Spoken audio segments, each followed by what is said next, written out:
live from Hot Burns and Black in southeast London, it's the Beer O'Clock Show. You're listening to the Beer O'Clock Show. You're listening to the Beer O'Clock Show.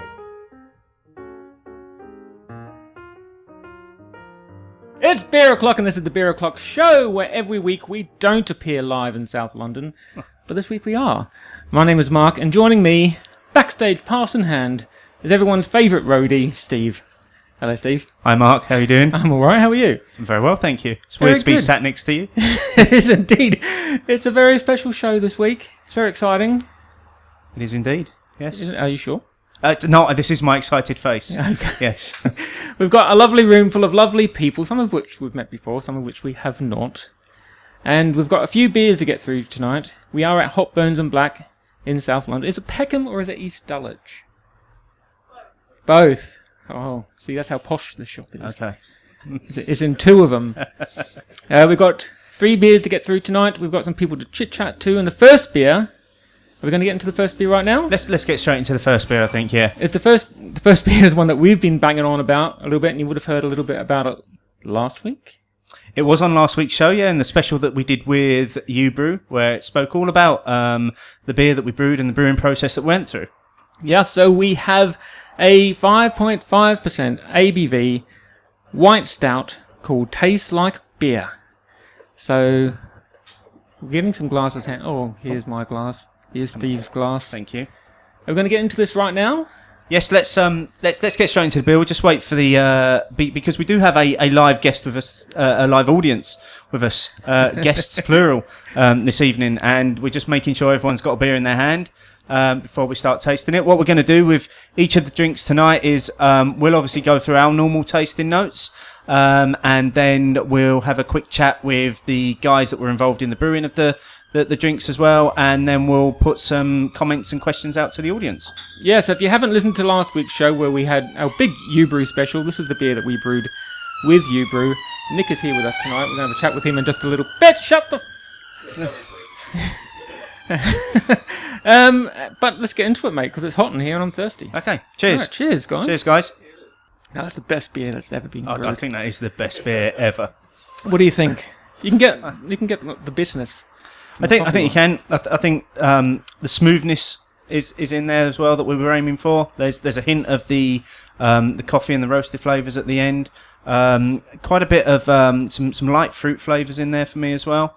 All balancing quite well to make a quite enjoyable white stout. Now, white stout's a particular thing. It's a peculiar thing. It is indeed. You don't hear about it very much. No. This is on Tapped, by the way, ladies and gentlemen. So get tapping. Yep. We have created it on there because we are untapped freaks, and we have tapped it in already. Yes, because we are nerds, and we had to test it. I really like this beer. Like I said, it's the best beer that's ever been brewed. Well, bearing in mind it's the first beer that we've ever been involved in brewing, I'm fairly happy with the results. Yeah, you stirred that porridge pretty well. Yes, yeah, and in fact I did all the work, which people would have heard last week. Not all the work. I'm sure I poured something in. Some yeast at the end. Oh yeah, I did the yeast. That was really cool. Yeah. So lovely sweet notes in there. Like you said, you get the hint of coffee at the very end. It kind of rounds off the taste. Very smooth. Not really thin tasting like a pale would be. This actually has some body to it, doesn't it? It does, and I think that's what we were aiming for when we came up with the idea. And you would have heard some of that chat in last week's show, but obviously Nick's here with us this evening, and we can question Nick a little bit more about the style. Might be useful to do that now. Shall we do it now? Let's do it now, ladies and gentlemen. Nick. Hello, everybody. Welcome to the show. Is that microphone on? Papa? Yep, that's you. Welcome, Nick. Thank you. Thanks. Firstly, let's extend a thanks to you, Brew, for allowing us to come down and play with your toys and to jump around in your hop freezer for a bit. Nick, tell us about the style. We presented you with a bit of a challenge when we first came up with this idea, didn't we? Yeah. So the style is quite an obscure style. I can only think of a couple of people who tried to do it commercially. Here in London, there was Anspach and Hobday, did a white coffee milk stout that was awesome. And then I can see over there on the shelves up there, there's a stone version called Master of Disguise. And there's one other version that I've forgotten, but I did look up before I came here as part of my research. But yeah, so it's not something that many people have really tried outside, in the sort of commercial sphere. It's not something that you can really get in many places. Mainly because it's it's quite an obscure thing to try and do. Try and make a blonde stout, a white stout. So obviously stouts are characterised by a lot of sort of roasted grains. That gives you that colour, gives you those roasty flavours. And we've just sort of forgone those and tried to add coffee in at the end instead to give us that. Hence making something that's sort of slightly confusing between the eye and the palate. And are you happy with how it turned out? I am, yeah. It's terrible. People sort of judging their own homebrew tend to be far too harsh on myself. But I'd say it's dried out a little bit more than I was hoping. And you still get sort of a silkiness from the rolled oats that were in there. And for me personally, I would have liked to have added more coffee. I was a bit concerned that I'd put too much coffee in and that it would overpower it. And I think I've gone the other way. But you guys were saying that it's perfectly to your taste, which is great. Well, it's perfectly to mine. I think it works for me as well. I'm happy with it. It's not a hot bomb, but No. Thank God. It still tastes slightly like beer. Yeah, and it tastes exactly like Which beer. was the Exactly remit. like Which was beer. what we were looking for. So, can you just remind, because people, obviously, everyone here listened to last week's show. Can you just remind people what hops we used and all that kind of stuff? I can. So we used Magnum for bittering, just because it's a great all-round bittering hop, and then it was mostly Cascade. So a nice sort of fruity, sort of floral, not floral, just fruity American sea hop. And we put that in with about 20 minutes to go, just looking to get that fruitiness in the middle, in the middle palate, sort of the flavour, rather than the aroma or the bitterness from that. Right. Now, I think it was the Cascade that made you want to crawl into the hop fridge, wasn't it? It was just the smell of hops that made me want to crawl into the hop freezer. Yeah, Just in general. it's a pretty epic freezer. Yeah, that was the highlight of my day. That was. Like a boy in a sweet shop. Yeah. Yeah. Okay, so let's open it up to the audience who are all standing, drinking and sniffing and doing all sorts of things with the beer. Anybody want to lead in with some thoughts about this evening's beer? Or shall I just pick someone? Justin, a man never short of words. Also standing centre stage. Yeah. There's a microphone coming to you, mate. You don't need to move. The walking palate himself. Yep. Okay, so ladies and gentlemen, actually, you can introduce yourself, Justin. I think your listeners have heard enough of me, to be honest with you. Yes, if you don't know already, my name's Justin Mason. You can find me on Twitter at 1970sboy. Smelling this beer, it's got quite a dry smell. There's a little bit of coffee on there, just a little bit, and I found some little resonance of orange oil and lemon oil on the aroma and in the taste before you get a stab of coffee in. But as I'm moving down, I'm finding a little bit of coffee grouts as well. Before, it's not enough coffee for me, sadly. But yeah, I quite like that oiliness, and the body is certainly there that you come to associate with the style, because there's not a lot of white stouts that I can say that I can have as frame of reference, but they've all got that oily character and that nice body, and it's certainly there. There's that little stab of coffee, but yeah, more coffee would have been appreciated, I think, there. Finding out how much coffee to put in was an interesting one, because if you go online, which I usually do for reference, the closest, like the best advice I could find was that loads of people have tried lots of different amounts and they've all been good. That was kind of the most I had to go on. And in this one, for anybody interested, I put 80 grams of coffee grounds into a litre of water. That was the ratio anyway. I did a little bit more than that. And then there was 250 mils of that cold pressed coffee that had been cold pressed for about sort of 36 hours into about 30 litres of beer. And yeah, I would personally put more in next time as well, just to give it sort of a bit more of that oomph, and kind of sort of trick the palate into thinking there's a bit more body there as well. Yeah, I think you'd pick up more on the nose, and that would fool you a little bit more. I think that would do it for me. Anyone else? Thanks, Justin. Do you want to have another go? No, I was just going to say, I actually wanted you to go in the direction you were going there because you were about to pass to Andy Parker, and we did consult with Andy Parker on the ingredients for this particular beer. So I'm quite keen to get Andy's views on it as well. And I'm keen to get rid of the microphone, so there you go. Hello. Hey, Andy. Hi, Andy. Good to be back on the show. I think it's my 4th time. Not quite as many as Justin. You get a but badge soon. Heading that way. I think I'm interested to know about the coffee that went into it, because I think maybe some of that sort of fruitiness you get on the nose might be actually from the coffee. I've completely forgotten what coffee went into it. It was Monmouth coffee, and it was a dark roast. When I first looked into it, I thought I'd get the lightest roast that I could, to not affect the colour very much. But then I looked into it a bit more detail, and if you get the darker roast, because you're only putting a little bit in, it doesn't actually affect the colour so much. So the roastier it is, the more roastiness you're going to get out of it. So I think it was Guatemalan. I'm not sure. I definitely should have checked before. Yeah, I imagine it's quite a fruity sort of coffee, and that comes through. And I think that with the sort of lemon that Justin mentioned, when I smelt it, I thought it smells like a wheat beer, almost like or a white IPA, which is quite trendy at the moment, but kind of IPA style with fermented with wheat yeast. But then that all kind of disappears when you taste it. And actually, the coffee comes through for me right at the end, and I think it's quite a good amount of coffee, because although maybe with the stout you wanted more of that roastiness, this actually comes together really well, because there's not too much of one thing dominating. It's just a well-balanced, well-rounded beer, and right at the end you get a nice sort of finish of coffee, and I think it's really good. Well done. Thank you. That's nice coming from you, Andy. It really is. It's a real compliment. And I think the gentleman in here, did you have a question, sir? Must apologise. I don't know who you are. Name's Gareth. Hi, Gareth. Welcome to the Beer O'Clock Show. Thank you very much. The first thing I thought when I drank it was I've been trying to create a Oktoberfest myself in a basement recently, as a homebrew project, and this has come out very similar to it in some of the ways, in terms of it having a very crisp taste, in terms of it being quite on the sweet side, on it relying mostly on the malt for body rather than on the hops. So I was really surprised when you said you put, was it Cascade on top? Because actually when I was drinking that, I thought there was just going to be some very weak sort of German European hops in there. I wasn't expecting Cascade to be in there.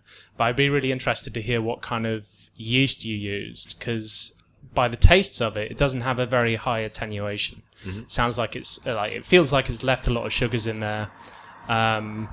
Which is really tasty, but I imagine if you guys went for something a bit more aggressive, you could get much sort of sharper, drier taste to it that would, just complement the coffee bitterness that you're trying to go for. So I'd be really interested in what yeast you used. Yes, it was that classic. It was actually USO5. The old workhorse. Yeah, the cheap stuff. No, we used that because we wanted the we didn't want a lot of character from the yeast, and it's a great go-to yeast for that sort of thing. I mean, if you're not looking for a yeast to support the hops or support the malt base, then USO5 will just ferment nice and clean. In terms of the residual sweetness, that's kind of what we were going for. So we mashed it quite high, about 68 degrees, and there was quite a lot of carapils and rolled oats and stuff like that. Stuff that we'd chosen to put in because it wouldn't attenuate out, to maintain that body. And then that's another reason why I think there should be a little bit more coffee in it, because I think it's on the sweet side, and being a little bit further towards the sort of bitter end with extra added coffee, I think would have created a balance more suitable to my tastes, really. Thank you. Awesome. Okay, so we'll move on, I think, to the next beer now, shall we? I think so, yeah. Seeing as we've got a few to get through this evening, and we need to start getting through these tastings. Yeah, so this is from a local brewery. It's a beer called Beatnik. It's a 3.8% pale, and the brewery is Gipsy Hill. So, what do you know about this beer, mate? Have you tried this? I haven't. I know very little about the beer or the brewery, but we'll rectify that shortly. Yeah. But no, it's obviously part of what we wanted to do this evening when we decided we were going to do something with Hot Burns and Black was to have a bit of a focus on the brewing scene in southeast London as well at the moment. So rather than it just being us talking about how great our beer was at the beginning, which clearly everybody in the room thinks it was an amazing beer, and we'll be checking the untapped check-ins later on and looking for 4s and 5s. But it was also to focus on what's going on locally here. So Gipsy Hill are one of the local breweries. Certainly, all of the times that I've visited Hot Burns and Black, they've always been on the Flag and Fill. I understand they're a popular fill for people, and they're on again this evening. They're on tonight, so they are on everyone tonight. make sure you get a flagon before you go home. Yep, and that's the beer that we're trying this evening. Right, so, cool. shall Does we everyone get have a into glass? Does everyone go All on? good? Okay, Let's cheers, go. guys. Cheers. It's got a lovely nose on it. It's it just works really well. It's at 3.8%. It's exactly what you're kind of looking for in a nice, refreshing pale ale. It comes through. The flavours come through. A little bit of sharpness in there. A little bit of citrus there. Hint of bitter on the finish. Yeah, the hops are more present than you would expect from a 3.8, really. Yeah, on a pale anyway. It hides its ABV very well. 3.8%. Yeah, but feels bigger than that. It sounds it tastes a bit beefier, doesn't it? Yeah, absolutely. Nice and refreshing on the palate. Like you're saying, it's got that bitterness on the end. Yeah. Lovely hop flavours coming through. So we'll get people's views on this one first, and then we'll do the interview with Charlie about the beer and the brewery. So, cool. And anybody want to share some thoughts on the Gipsy Hill Beatnik? Hi guys. Hi Andrew. Would you like to just do you want introduce to give yourself? myself a little plug? You've been on the show a few times as well now. Twice, isn't it? Yeah. The last lock-in was fairly lively, wasn't it? Yes, yeah. Well, a lot of people have said that. Trying to get a word in edgeways was quite a challenge. I'm probably not going to steal your thunder and tell everybody about your kind of USP, but these guys make great drinkable beers, right? Absolutely. And always well executed. And I think the thing that I'm noticing most about this compared to the other one is just the kind of, I don't know if it's the toasty, the bready type notes, and it really came through strongly, but I could drink this all night. Excellent. I'm not sure I can say anything else. Okay, no. Because I need to drink some more. No, thank you. Drink the beer. Enjoy the beer, please do. I'm just wondering if we've also got someone else here that hasn't spoken yet. If Peter is going to say a few words this evening. My favourite beard. This is a beard to die for. You may need a translator. Oh, come on! I can handle that. I can speak Scottish. You've been on before, so don't do the Scottish accent. Not live. Oh, go on. Go on. You're going to see anything for us, Peter? That's clearly Newcastle. Well, it's north somewhere, isn't it? What strikes me about this beer the most is the finish, the aftertaste. It stays with you. It's quite lingering or something. It's at the back of my, not the back of my throat, but it's on my tongue. It's sitting there. It's dry and bitter, which has me want to dive back in. And not to knock your beer, but it's a nice change. It's different. It's obviously very different. Your beer was very nice. In fact, got better as it got warmer. I noticed the coffee a bit more as it got warmer. So I wouldn't have it, if I had it again, I wouldn't have it quite so chilled. But this is very agreeable also. I concur with Andrew. I could quite happily be on this for a significant number of hours, sat in a beer garden and eventually possibly lying down in that same beer garden. Yeah. It's pretty much the ultimate session beer, isn't it? At 3.8%, you could drink this all day long. And it will feel like you're getting your money's worth as well. Oh, yeah. Because it tastes like a beer that's a little bit weightier. Yeah. Yeah. Okay, so now we've got the owner coming in from Gipsy Hill, Charlie, who's going to talk to us about the beer and the brewery. Welcome to the show, Charlie. Thanks very much. Let's just start off. Just tell us a little bit of the background to Gipsy Hill Brewery. Yeah, so Gipsy Hill, our USP, if you like, is we're trying to make beers. I was pleased one of you said it actually, that sort of belie their ABV a bit. So we think it's a challenge to make beers that are quite tasty but while still quite low strength, and we didn't think there were enough of those beers around, so we really wanted to do that, and it is actually quite. It took a lot of beer going down the drain for us to get there, but we hope we're rising to that challenge. So we've got 3 core beers at the moment. We've got the one you're drinking now, Beatnik. We've got Southpaw. But both of those sell about as much as each other. And we've got Dissident, our porter, which is actually a bit stronger, 4.8. But that's basically about as strong as we go with our core range. So tasty sort of low ABV beers, or low to mid ABV beers are our thing. So what did you say the ABV of the Distant was? 4.8. That's pretty decent for a porter. Okay, and in terms of the brewery, you've not been around that long, have you? No, we're about to have our first birthday of brewing. Okay. Yeah. So where did the where did the original idea come from? I suppose to start a brewery. I badly wanted to do any other job than the ones I've been doing for years, and was a home brewer only for about 2 or 3 years, but really enjoyed it. Wanted to see if I could brew on a commercial scale. Saw the breweries opening, thought, every guy's dream, right? Went to work in 5 Points Brewery for a year. It was a fantastic time to be working with them because they just started, so I got to see all the sort of things that a startup brewery has to go through. Drew a lot of influence from them. Was very focused on having sort of a relatively small number of beers for the first year or two, sort of keeping those consistent, that kind of thing. Started up about a year ago, and it's been a tough old year, but it's been fantastic. There's 3 of us running it, and And so, as you said earlier, you've got a few beers in the core range, the Beatnik being one of them. What was the inspiration behind this particular beer? So Southpaw, our amber ale, was very much our flagship because it was the first beer around, and it was all we were selling for quite a long time. But we felt that if sort of low to mid strength was going to be mostly what we were doing, and every brewery needs a pale ale quite early on, right? That our first pale should be a bit lower strength. So we thought 3.6, 3.8 was going to be about our range, and just packing as much flavour into that as possible. I think that the challenge for us from the beginning was getting malt flavour into it, which is what a lot of pales at that strength sort of failed to do.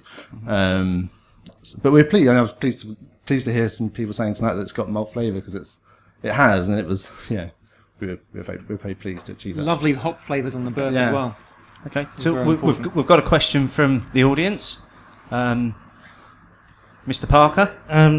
Actually, we talked about the white stout and getting the roastiness into that, and talking about malt. I think maybe this is a bit left field, but if I were to taste this blindfold, I'd think it was a dark beer. Really? Because the nose to me is really toasty.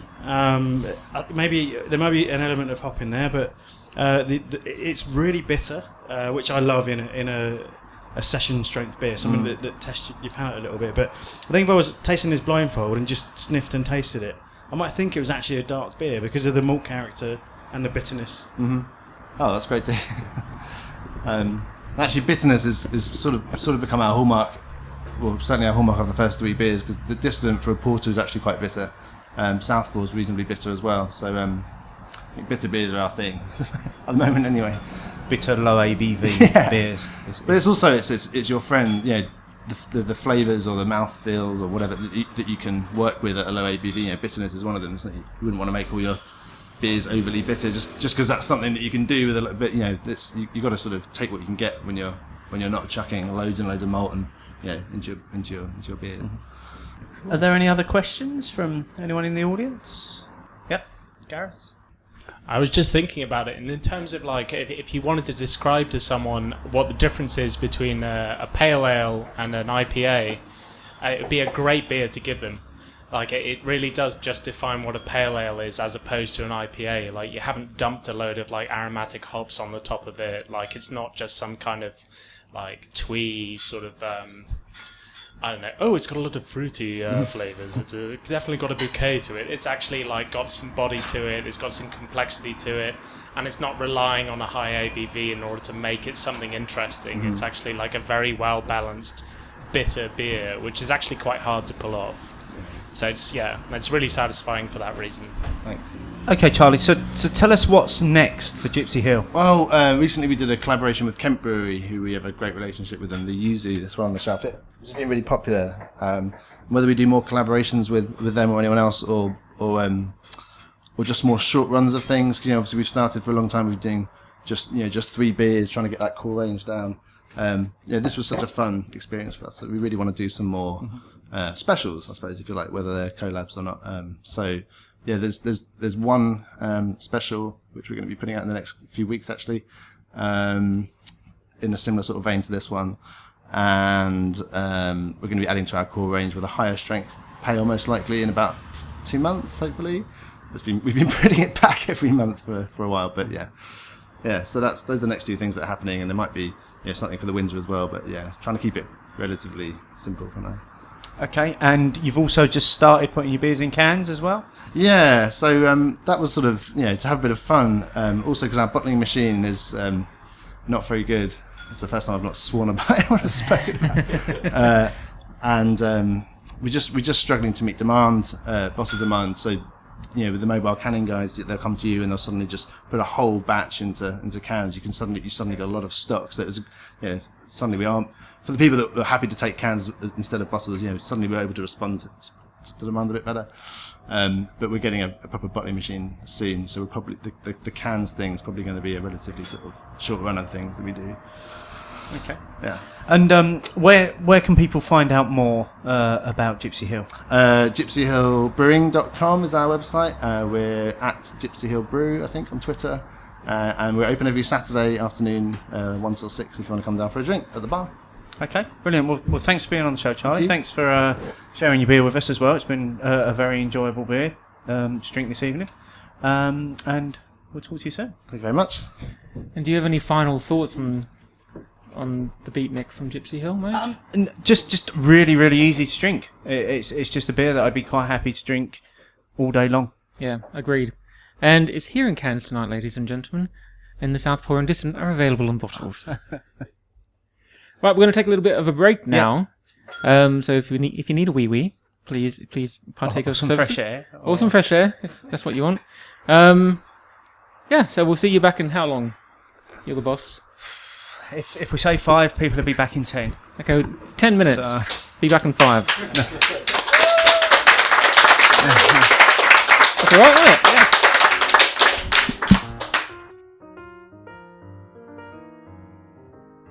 And we're back from our little break. Hello, Steve. Hello, Mark.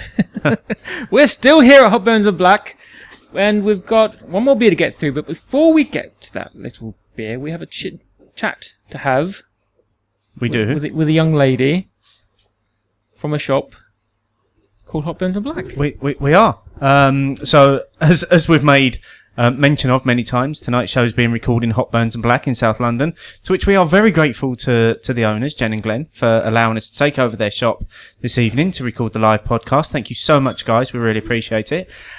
We thought we'd take this opportunity to share with the beery world the greatness that is Hot Burns and Black, and by just asking them a few questions. So, Jen, welcome to the show. Thank you very much. Firstly, why set up a shop in South London? Very biased. We live 2 minutes around the corner. And yeah, we kind of got sick of going north of the river to get good beer. So we thought, why not? We saw this place come up and we thought this would be a fantastic place to have a beer shop. And so it has proved. Okay, and it's not just a beer shop, is it? Because the hop, the burns and the black all relate to something different in the title, don't they? They do indeed. So the hop, obviously, you'll know about already. The burns, we have a big wall of chili hot sauces at the back of the shop, and the black is vinyl records. So, yeah, it makes sense to us, and luckily it makes sense to a few other people as well. So we call it the 3 greatest obsessions. Excellent. And so just tell us about because the beer selection you have here is simply stunning. The shelves are literally floor to ceiling, stocked with some of the best beers that you're going to get in this corner of London, stocked with some of the best beers you're going to get in London, some of the best beers from England. You've got American beers, you've got New Zealand beers. You specialise in New Zealand beers as well. There might be a reason for that. We do have a slight bias, it's true. But how did you go about bringing such a range of beers together into one place?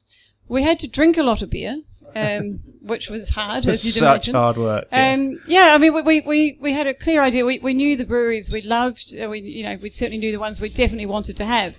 We love Buxton, we love Siren, we love Wild Beer.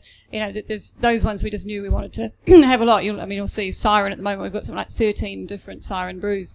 And then, obviously when you start doing beer full time, you start realizing there's lots of good breweries out there. There's a few bad ones as well, but there's so many amazing breweries to try and cover. And I think just today actually, with deliveries on Wednesdays and Thursdays, always crazy days. Trying to actually fit everything on shelf has been a bit of a nightmare, really, because there's a whole ton of stuff still in the basement that we don't have room for on shelf. There's just too many beers, not enough time.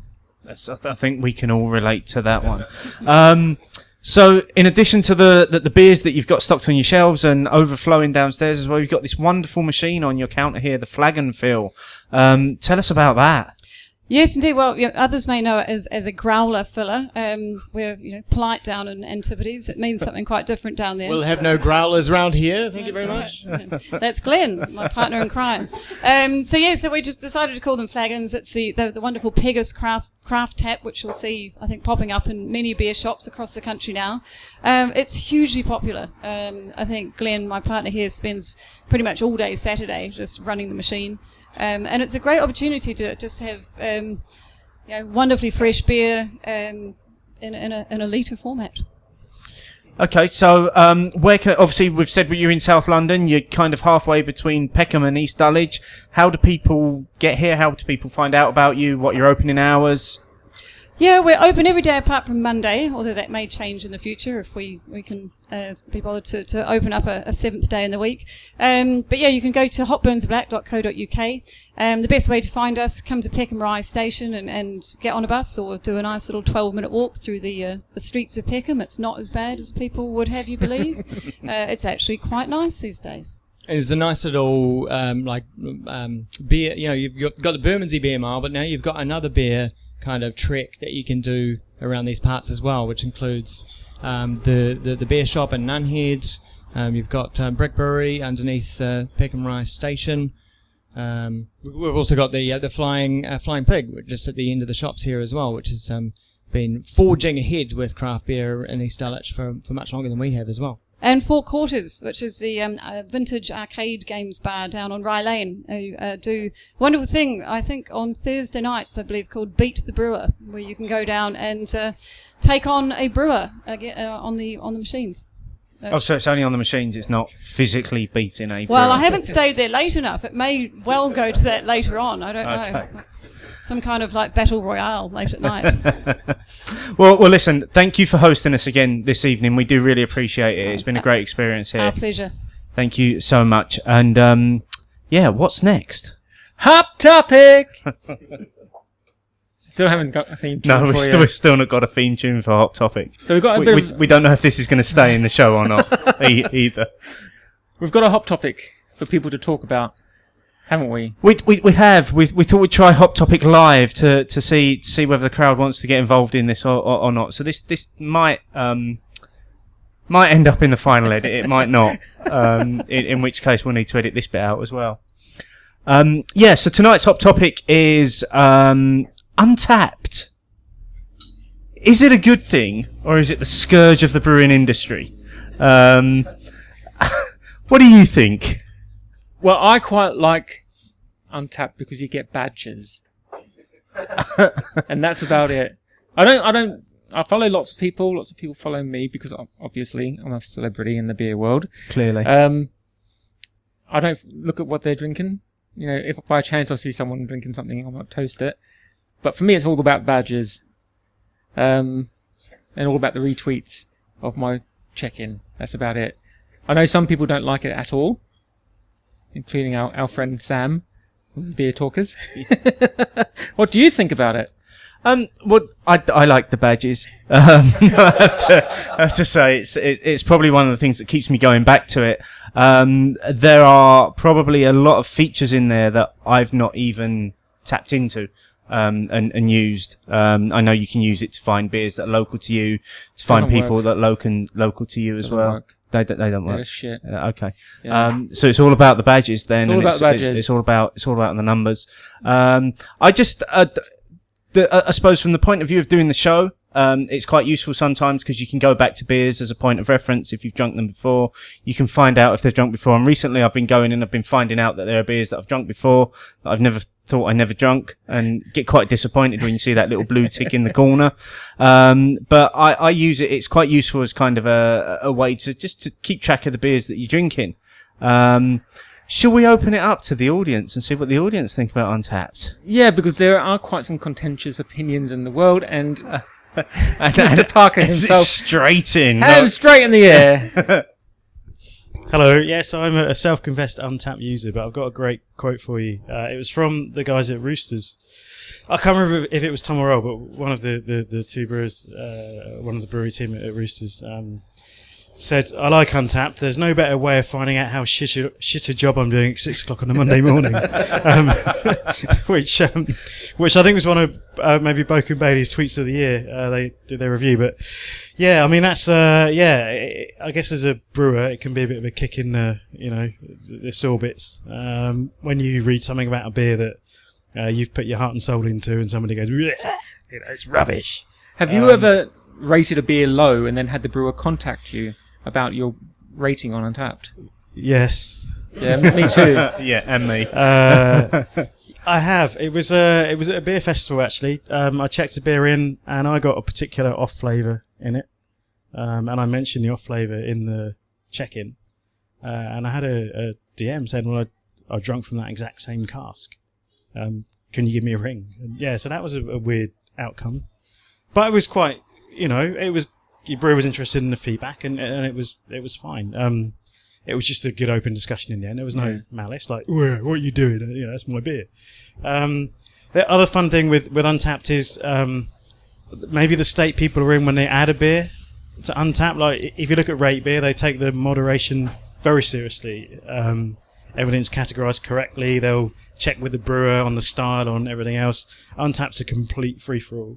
There is a moderation team that obviously do some work, but the beer I brewed with Siren, Dinner for 1, 2, 3, 4, 5, 6, is a Vienna pale ale with Vienna malt, but 3 of the variants are on Untapped as Vienna lager. And you read comments going, "Oh, this is a really weird lager." And others saying, "Cask lager? Wow, this is really interesting." And it's none of those things, and that's quite amusing. But personally, I like it as an aid memoir because I'm really old. And I can't remember what the hell I've drunk, so I tap things in as I drink them, and then I can remember what I had. Yeah. Okay. Anyone else? Justin. I'm a list person, so for me, Untapped is invaluable, really.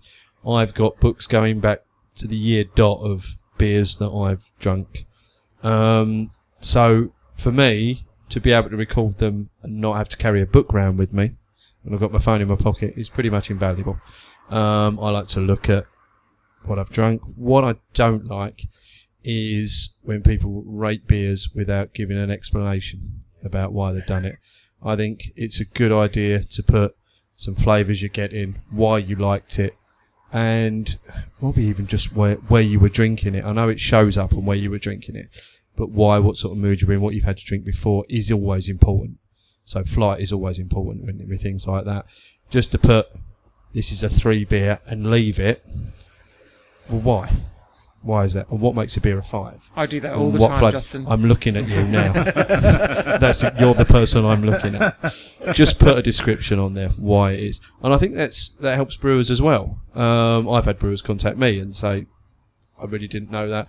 I've had brewers contact me and say, great, I hadn't picked out that flavour till I tasted it again, and we're going to add that to our tasting notes, which is lovely. I mean, I really appreciate that. And those sort of things, I think, are important. Just to, if you're gonna rate it, why are you rating it? Otherwise, just log it. Yeah. Because there's not really much point otherwise. Mm-hmm. Okay. I think Jen had her hand up. She did. I haven't had the microphone enough. I was just going to say, from the point of view from a beer shop owner's perspective, it's really helpful. I mean, we get faced with the choice of hundreds and hundreds of beers every week, and while we would like to take most of them in many cases. Sometimes, you look at the shelves, we've only got so much space, so we'll often go to Untapped and see, look at the general rating, but also go in and think, okay, well, what's Justin Mason thought of this beer? What's Andy Parker thought of this beer? And that really helps us to make decisions on what beers we stock. And obviously we try to drink as many as we can, but there's only so much a girl can do. So yeah, I think it's a really, really helpful thing for us as a business. That's the choice of being on a busy road. But also, it's like all social media. It just shows you what you're missing out on, and it's always generally the better side of life that people are showing off, and generally drinking's a good time. But yeah, it just shows you all the beers that you're missing out on. That's my thought. Sort of on that note, I could say that Untapped's one of the reasons I actually got into beer. And I'll tell you why is when it first came out, there was myself and two of my friends were on it. And two of us were in the pub and one of them was at work. So we were just checking in all our beers and taking silly photos of ourselves, just basically to rib him for being at work. And then we discovered that you get badges from it as well, so it became a race to get badges, which obviously made us drink lots and lots of different beers, because everybody loves badges. I can't say I use it very much anymore, just because we call it drink unsociably, because you get a pint and then you sort of stare at your phone for about 5-10 minutes. But in the early days, yeah, that's kind of one of the reasons why I got into it, was just ribbing a friend of mine who was at work when he should have been in the pub. And I just remember that the Untapped is the reason we're doing this podcast, because I used to see you tapping your beers in all the time. It is. And I thought I wanted badges. Yep, you wanted the badges. You wanted the badges that I was getting, and you wanted to be involved in that. So we've got Untapped to thank for this as well. Indeed. Well, I think that's an overwhelming, resounding yes in favour of Untapped from the audience tonight. So it'll be interesting to see what the listeners think in terms of this. So use the hashtag HopTopic and let us know whether you think Untapped is a good or a bad thing. And the reasons why, of course. Don't just, as Justin said, don't just tell us that it's good or bad. Tell us the reasons why as well. Otherwise, this segment just doesn't work. Yes. Right. I think it's time for our next beer. Well, it's time for our next drink. And there it is. It's time for our next drink. So I think before we actually get into drinking this one, let's actually pull the person responsible for it up and let's ask some questions. Okay. So we've got Tom from Gosnell's. He's walking up to the microphone now. Now, hi there. Now the drink we're doing tonight, mate. Yeah. It's not a beer. It's not a beer, no. Not a beer. So what? So it's a mead. It's a mead. So have either of you had mead before? No. So mead is it's the oldest alcoholic drink. It's brewed from honey. So it's honey and water, and then we've pitched a lager yeast into it, and that does the work on the sugars and the honey. Okay. So the brewery's name is Gosnell's. Yep, which is my surname. So don't overthink these things. No. It's called London Mead. Yep. And now, are you guys South London? Yeah, we're just around the corner actually. We're like 10-minute walk. Okay, yeah. That's nice and easy, isn't it? Yeah. So this is 5.5% ABV. It is a mead, and shall we just get into it, mate? I think now we've had a brief introduction. Let's have a little bit of the beer, and then we'll come back and ask Tom some more questions. Yeah.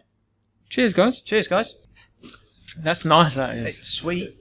What do you expect? Yeah. It's really sweet. But it's really refreshing as well. It just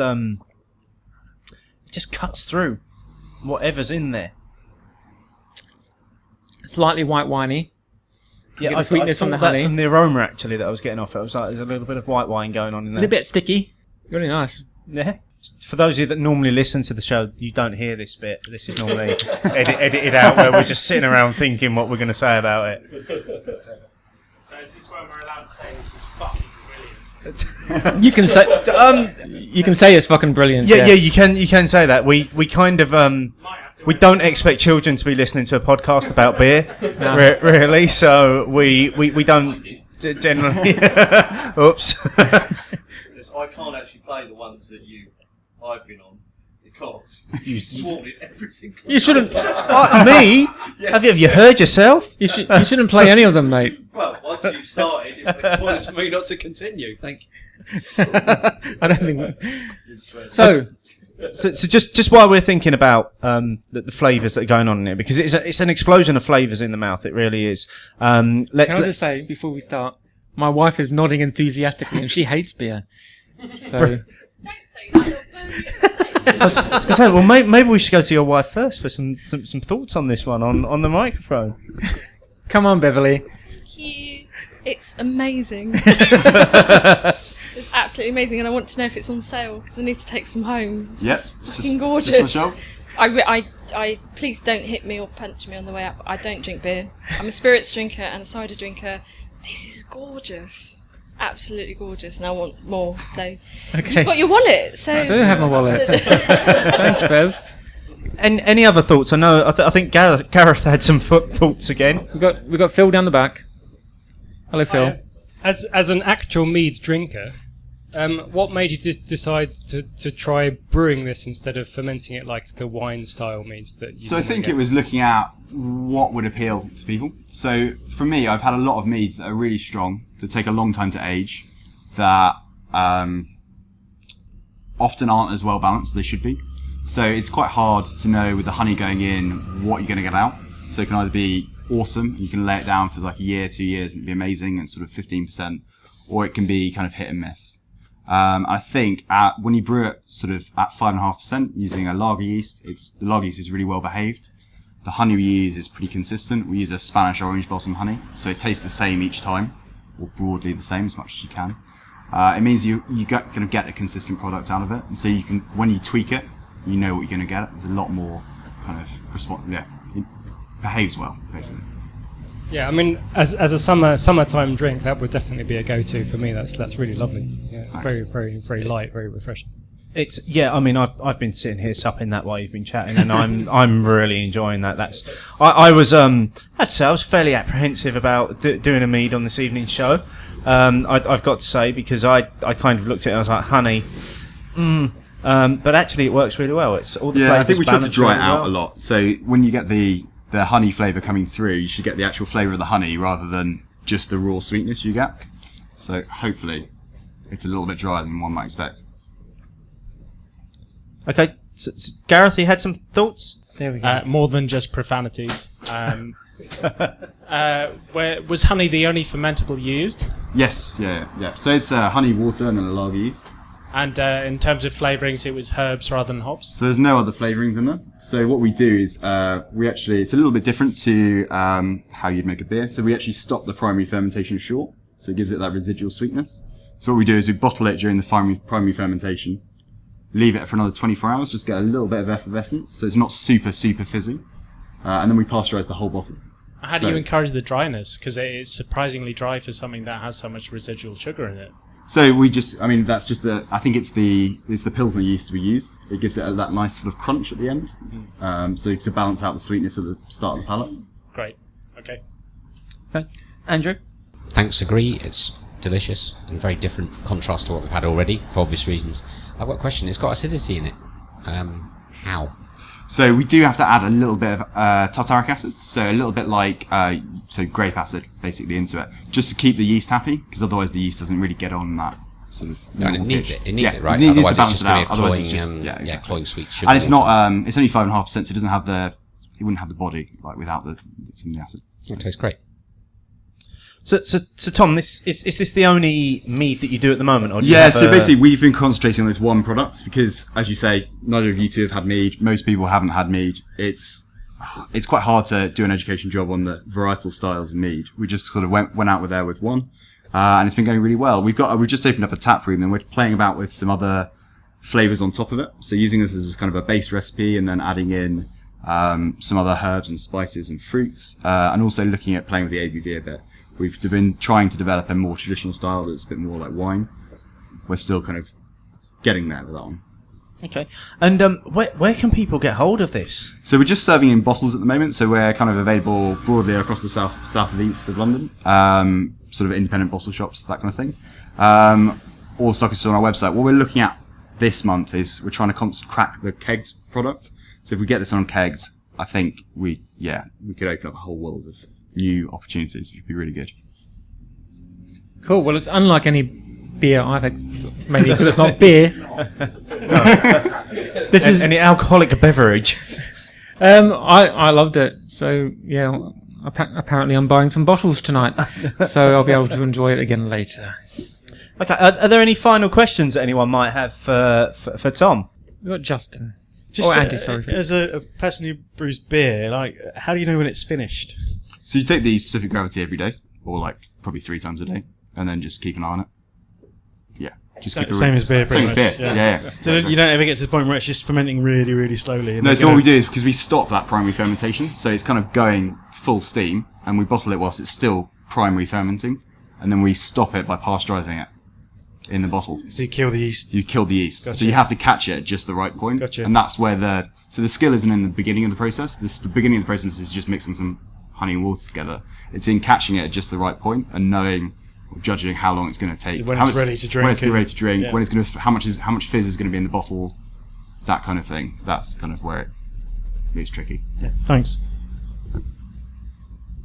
I was wondering why I could get some almost liquid crunchy at the end, and that's because you've said you've added tartaric acid, and I believe that to make honeycomb, you add tartaric acid to honey. Yes. Or sugar, really. Sugar. Yeah, brown sugar, and you can do that up, like that. But I'm also, I don't know whether it's also suggestion, picking up a little bit of milk chocolate right at the end. No, you're dreaming. There is where I'm getting it. So when I taste it, and I think that probably is psychological, to be honest. That I think I'm having a crunchy, and I think that probably is what it is. Fair enough. Yeah.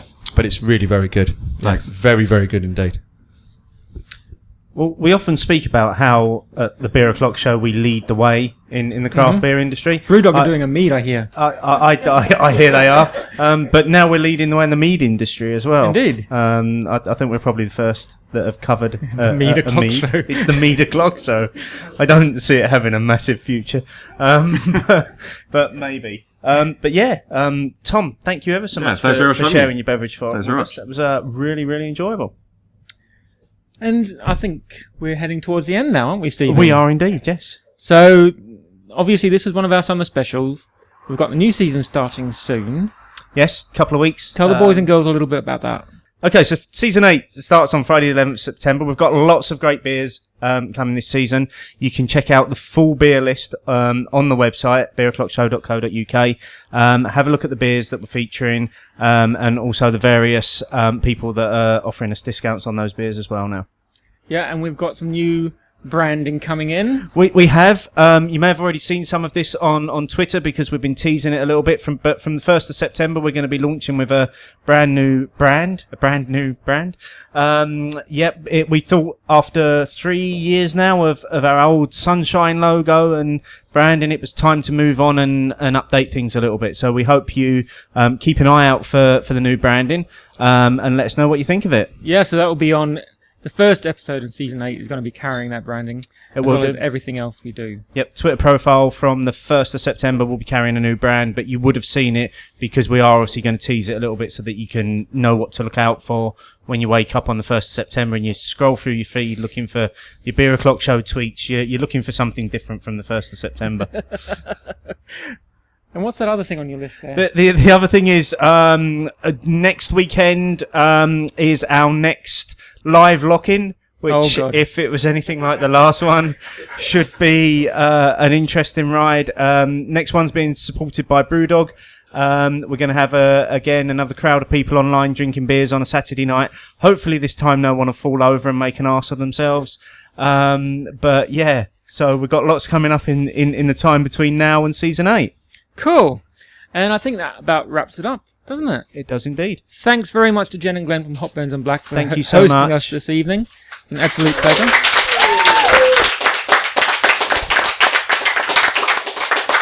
And isn't this a great little beer shop? Just amazing. It's gorgeous. Right, so that's it. Shall I do the whole website shit? I think you should. Okay, you can find us online at beeroclockshow.co.uk, on Twitter at beeroclockshow, on Instagram at beeroclockshow, on Untapped at beeroclockshow Steve, I'm on Untapped at beershowmark, and I'm on Twitter at beershowmark. So until season 8, buddy. It's been the highlight of my summer. And mine. Bye-bye.